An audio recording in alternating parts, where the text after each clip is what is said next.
is it intentionally provocative to go to Bondi Beach, occupy what is supposed to be a public beach for everyone, to spread division and hate? I mean, what did they think they were going to achieve here? Hello, Freya. Thanks for having me on today. Look, I'll just say this straight up. I think what we saw today is another example of how the government and their poor policies for over the last 20 years has led to the rise in extremism. And things like imported ideologies have basically created tribalism with our own country. It kind of feels like the war itself has somehow, it's on our shores right now, and it isn't promoting unity. And Australia right now has a huge amount of problems economically speaking. We have the same economic diversity right now as Mongolia. And these kind of events will just keep happening more and more. And I just want to remind Australians, maybe it's time to start really focusing on our nation and start focusing on nation building again, rather than these overseas conflicts that really have nothing to do with everyday Australians.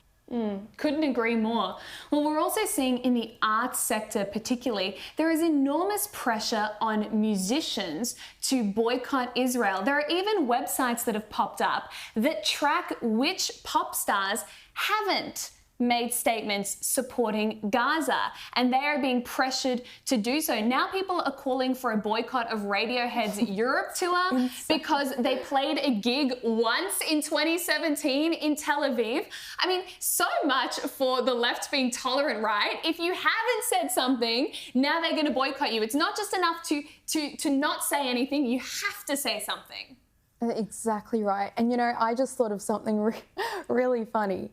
Imagine if Taylor Swift came out and she was pro-Israel. What would the lefties do? I mean, they can't figure out what side they're on. One day it's pro-Palestine, one day it's, the Indigenous communities. But when the Indigenous communities are suffering, it's pro-Palestine. So they can't even figure out what side they're on. And I'd just love to see if Taylor Swift came out and said, I'm pro-Israel, what would they do? Exactly. And George, we saw musicians like Bob Vylan at Glastonbury on stage chanting death to the IDF, which if you're in Israel, that's basically everyone because they all have to serve in the army. How is that okay? But then if you're just silent, if you just don't want to take a position, which I respect as well, then you're the one being attacked.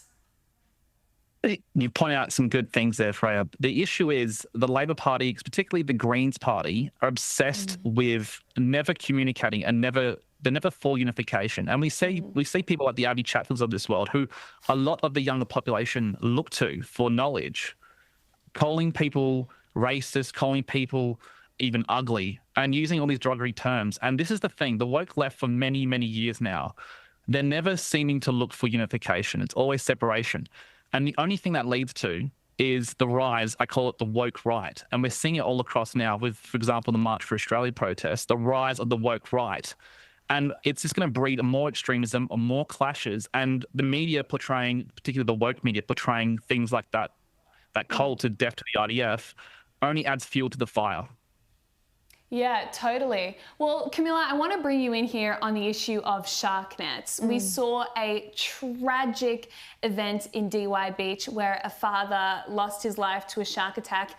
Chris Minns has now said they will pause the trial of removing shark nets. But I think the fact that this was ever being considered, doesn't it just show that we're prioritising the environment, which, we respect, but over human life? Is that really the way to go? So I think this is completely ridiculous. I think, it almost feels a bit insensitive to talk about shark nets, a couple of days after this incident happened, and it's truly tragic. But I just think we are at a stage where this government is prioritising these radical lefties who think shark lives are more important than that of human life. I mean, we've come to a stage where we are prioritising an animal who couldn't care less about us, would rip us apart if they got the chance to. We are prioritising that animal over children who are going in over the summer to just enjoy their day. It is, I can't even believe we're having this conversation. Totally. George, your take on shark nets, for or against? Look, shark nets are not perfect, but they give some level of safety. And I think it goes down to the Greens again. The Greens almost seem to be anti-human at this point, and they rather use symbols to promote how beautiful and awesome they are, rather than the actual safety of human lives. And it just feeds more and more into their ideology, and it just grows and grows. And it's quite frightening, to the point where we're now seeing more incidents. This summer has been, this whole season has been terrible for shark attacks. So true. Well, Camilla, the Firefighters Union down in Victoria wants more diverse firefighters, and so they're asking for extra funding to close the gender gap in firefighting. My question is, why the heck does it matter what the gender of a firefighter is? I must say, so say I'm, God forbid, in a burning fire. My house is burning down. The last thing that I would be looking for is, oh, is that firefighter a woman? Oh, is it a man? I couldn't care less. And the fact that we're investing more money for women to go in industries that they don't maybe necessarily want to go into. I'm sick and tired, and I think everyone's sick and tired of this woke identity politics. That was so 2020. Why the hell are we introducing this woke, trying to get women into areas they don't really want to be into? So true. And George, we saw in California, for example, what happens when you prioritise DEI and identity over merit and competence. Ultimately, they ended up with terrible bushfires. The fire department was completely incapable of handling the situation. In a country like Australia, where we do have very bad bushfires, what does this say about the state of our country when unions are more concerned about the gender of firefighters than actually fighting fires? Yes, you're completely right there. Look, DEI is one of the greatest threats to Australia. And, firefighting requires strength. It requires stamina. It requires judgment. And I'm sure there's plenty of females out there who are brave enough to do this job. But at the end of the day, that shouldn't be the main message. The message should be competence. And firefighting is one of the toughest jobs in the world. It requires the highest level of competence. And you're right, the LA is an example. It's fantastic because they didn't even have water in their hoses. That's how incompetent it was. And that led to deaths, houses being burnt down, and the complete shift of LA forever. So symbolism over substance again, it's just deadly, and it's going to end more lives. So this needs to stop immediately.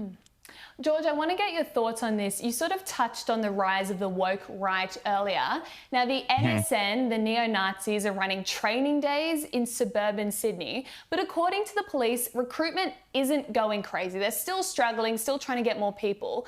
But to me, I mean, these guys just look utterly pathetic. Even at the August 31st rallies, when they got onto the microphone in many cities, lots of people left or booed at that moment. How do we instill positive patriotism in young people and reclaim patriotism so it doesn't get hijacked by these nutters?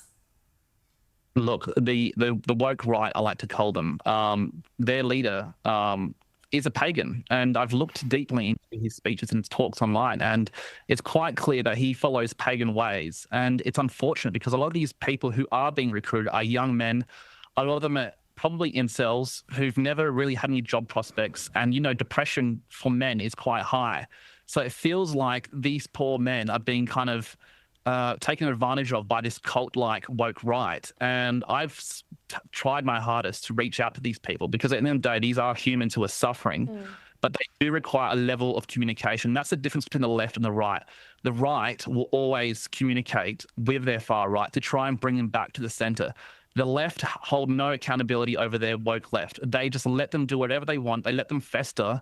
And this is what adds even more fuel to the fire because it adds to the frustration of this woke right we're seeing.